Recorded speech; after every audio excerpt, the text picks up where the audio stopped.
Okay, Chip, you started StockCharts 20 years ago. The world, I think the web was young, was a toddler at that time, and it matured in a super rapid pace. You built StockCharts and the charts that we're still using today to some degree. But you've seen the web change and you've seen computer languages change over the last 20 years. How have you managed to adapt all those changes and still keep StockCharts going as it is and bringing in new techniques to keep StockCharts on the edge of technology? Right.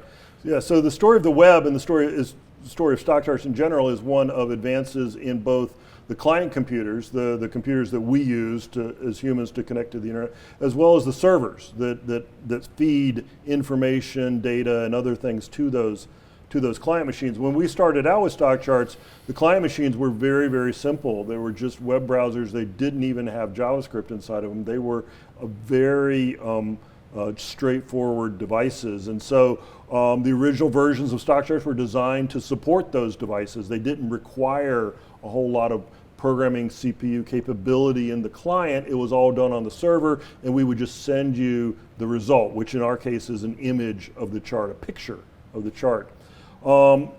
As things advanced, again, the clients became more capable. They had more languages available to them. They became faster. They had more graphics, more size on their screens, all this stuff happening.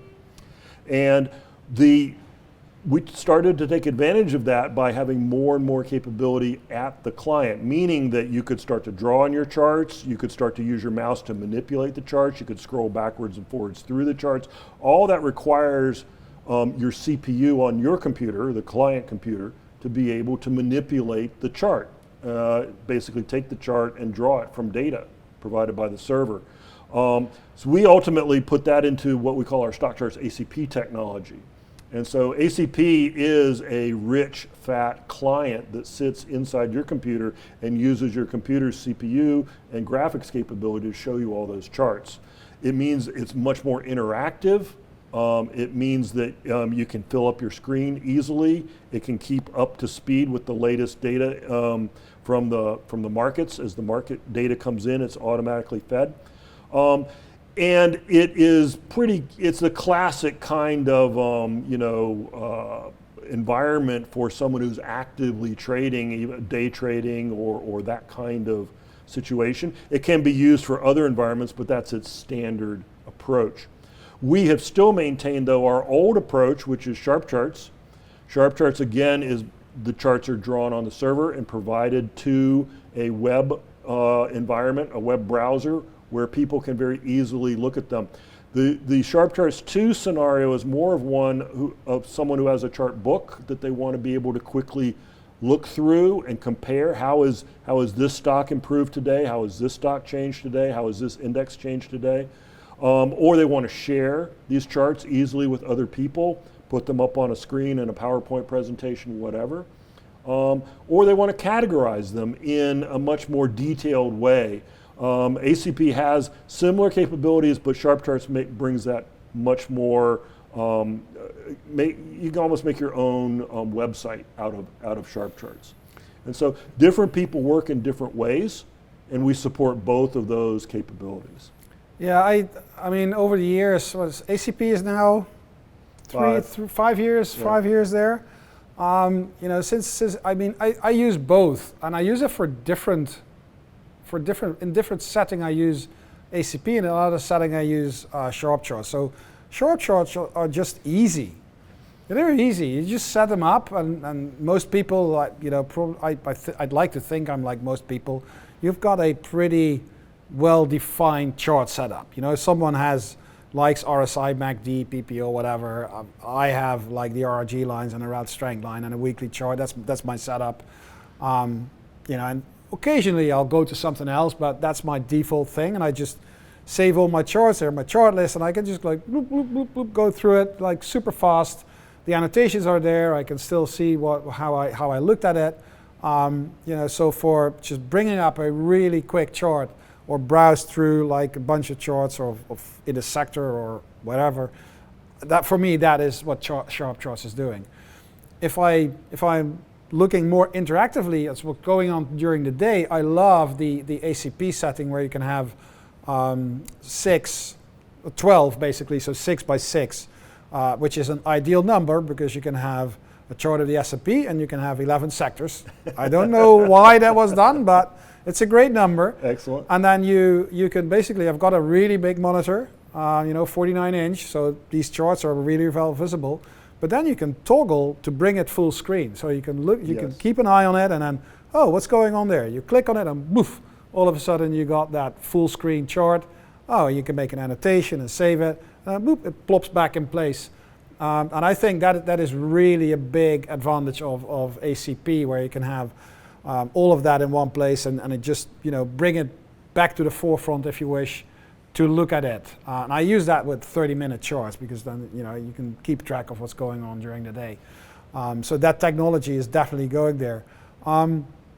Another thing that is in ACP is the ability for StockCharts to add plugins, third-party plugins. Yes. What's the philosophy there? Where are we going with that? Yeah, so plugins are a really important part of ACP. Again, ACP can be used to track the market when you're an active market trader, but ACP is running on your computer, meaning that we can add software to the ACP environment, and it can use the capabilities of your computer to make better graphics, different graphics, more interactive graphics, whatever.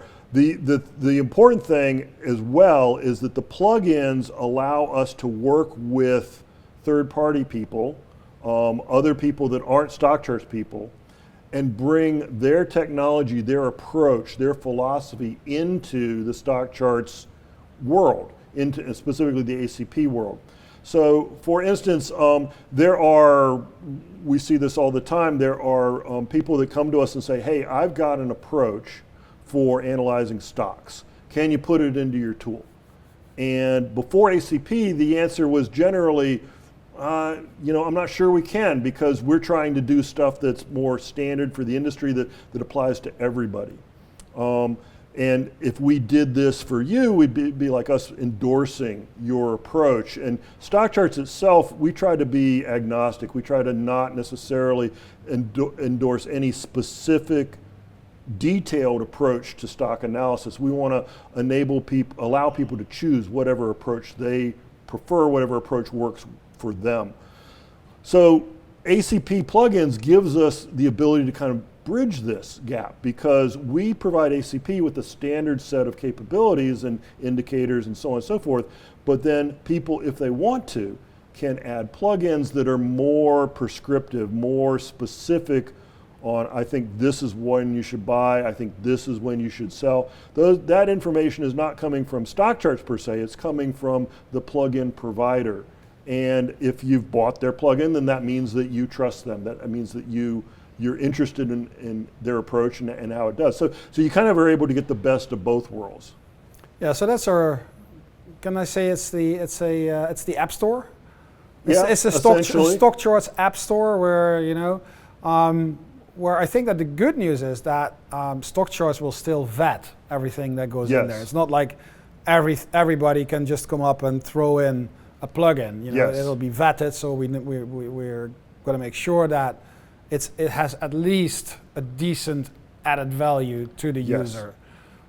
So that's a good thing, which I think that also distinguishes StockCharts that from a plugin point of view, but also from a commentary and a chart school point of view, that that it's coming from people that are credible. So they're credible sources. We do. We're a curated environment. That's what I mean. Yes. For all of the things that we provide, and I know there are other environments that aren't quite so curated. They're just relying on the social media crowd or the internet crowd in general, and that's one approach. But our approach is to be a little more cautious in the sense of we want the people that are using our stuff to trust it and to know that it has at least a certain amount of value, a certain theory behind it, a certain approach behind it, and is well documented, and that there's somebody, again, with plugins, it won't be us, but the plugin provider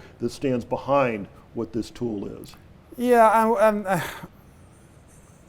on the web, I see so many comments or blogs that flare up and then they go away. So they're all of a sudden they're all over the place, and then 2 months later everything is gone. And I think that's what I appreciate very much in StockCharts. There are commentators out there that are they're out there for 10, 15, 20 years. So you can there's to a degree you can rely on that someone who is a commentator on StockCharts, he'll be there next week. Yes. And most of us, like myself, I think we're pretty approachable. You can actually reach out and you will very likely get an answer. So I think that's also one of the strengths of StockCharts, that it's a knit community. There's real people there. We're not AI. We are not AI. We are actually people who are writing blogs, and Chip and his team are actually coding. It's not ChatGPT that's coding up all this stuff. And we think about it. And I think that's a real added value, that that when you're using StockCharts, that it's curated. You got real people. You got real commentators, and you got real code, so to say. Yeah. I always like to say that I view StockCharts as kind of the intersection of three different important things. We've got our tools, of course, big important thing. Imagine a Venn diagram with a circle for tools. But we also have our educational content, which is timeless information about trading and indicators and how to use our tools. And then we've got commentary, which is timely information about showing people using our tools, showing people getting value out of all the different things that we do. And it's really the intersection of those three things, tools, education, and commentary, that really make things work. But I'm only interested in terms of adding stuff to StockCharts and moving StockCharts forward, I'm only interested in stuff that really addresses all three of those needs. I've seen other sites that provide, say, tools with nothing else, and people get very confused about that. I've seen other sites that provide commentary and nothing else. It's really the combination of all three of those things that you need. Yeah, and that brings me to a point where building up RRG and starting to work with people like yourselves absolutely convinced me, or no, well, I was already convinced, but confirmed that it's super easy to put out a tool. You can throw an indicator or some tool on some website or in some piece of software. But if you don't do the follow-up, if you don't get out there and point it out to people, it will very soon die. Because people are, we just talked about the setup of the charts. People are creatures of habit. So, they have something. So in order for them to adapt something else, it takes time, and it needs someone, the provider of the plugin or a commentator, to continuously say, hey, did you see how that PPO rolled over? Hey, did you see the rotation on that RRG? Hey, the market carpet here shows you how big the market cap of Microsoft in the technology sector is. But you can show someone a market cap once, and they say, oh, that's cool. And then he'll, 3 months after, oh, what was that again? It's same with an RRG. I can show someone an RRG, say, oh, that's really cool. But if I don't keep pushing and teach him and keep pointing out what's happening, it's going to be very, very difficult for people to actually pick it up. So it's a very slow approach. And I can only talk about RRG, but it was launched on Bloomberg in 2011. It was launched on StockCharts in 2014. So you and I are almost 10 years in, and still it's new. It's still not an RSI or a MACD or a moving average. Still, you can still do talks for groups that have never heard about RRG. So that alone tells you how much time and effort is needed to actually get it out there and make it mainstream or available to a lot of people. Yeah, we call the people that own kind of new features on StockCharts, they're champions. And we really do prefer to launch a feature that has a champion that can help people understand how to use it, and then remind people, hey, this is here. I mentioned point and figure earlier. Yeah. It's something that's easy to overlook, easy to forget, but it shouldn't be. And so we always are looking for champions for the features on our website to help people continually understand them, not just when it's first launched, but continuing over time. Yeah, and I think that's where StockCharts Television does a really great job, and especially Dave with his show, because, and again, this just pops up when you start talking about it. You know, last week we were in New York and we saw a lot of, well, not all, but a lot of these people that are showing up on the show. And StockCharts ACP, I need to think about Tyler Wood and Alex Cole with Go No Go. Yes. They have a blog, they've got a tool. You know, they come up on David's show, so people are exposed to that methodology. Brian Shannon with the Anchored VWAP, we got it in ACP. Brian shows up on Dave's show, so you know, all of that brings it all together. So we got StockCharts Television, which is a super great tool for educational content. We've got a ton of evergreen videos, a lot of chart school type content, but also, you know, the final bar where we talk about, you know, what happened today in the markets, and you know, with a very short shelf life, if you wish. Yes. So you know, it's all coming together very nicely in those three areas, and StockCharts Television is a very important part of that content. I think that chart. Yeah. School, Again, it hits on all three. It hits on all three: tool, education, commentary. That's always, as far as I'm concerned, that's always a win. Yeah. So any thing you want to share with the. So what's your long-term view of StockCharts Television? Where's StockCharts Television 5 years from now, 10 years from now? Well, StockCharts TV is, again, a way that we can participate and push out information about technical analysis to a much wider audience. It's the YouTube world nowadays, really. And we have a lot to say in terms of education, but we also have a lot to say in terms of what's going on in the market right now from a technical perspective. You've got TV networks out there that have been out there forever that cover the financial news. You have the financial news networks, the various ones. They focus on the story of the company, the story of the stock, the story of the product, all that kind of fundamental focus. And fundamentals are an interesting piece of the puzzle, but here at StockCharts, of course, we think there's another piece of the puzzle, and that piece is left out from the vast majority of the financial news networks that are out there. And that is the technicals. And the technicals, there are stories every day, there's stories every hour, big stories about changes in the technicals that are happening while the market's open that nobody's covering and that nobody's talking about out there in the financial news world. And why that is a whole other thing. But the point is, we think those are very important stories that people need to be aware of, and we want to find a way to bring those stories out so that more people become aware of them, more people understand how they can take advantage of technical situations when they find them. Ultimately, in order to profit in the stock market, you need to have an edge. You need to have your own edge. And we think that technical analysis can, used properly, give each individual person their own individual edge. They need to get better at seeing how other people do it, and then they need to develop their own approach. So StockCharts TV is one of many different ways that we think we can show people how to do that. And again, do it in a entertaining way. And then on the education side of things, once the market closes and once everyone's discussed what happened in the market today, there's still lots and lots of content that we can share with people about the history of the market.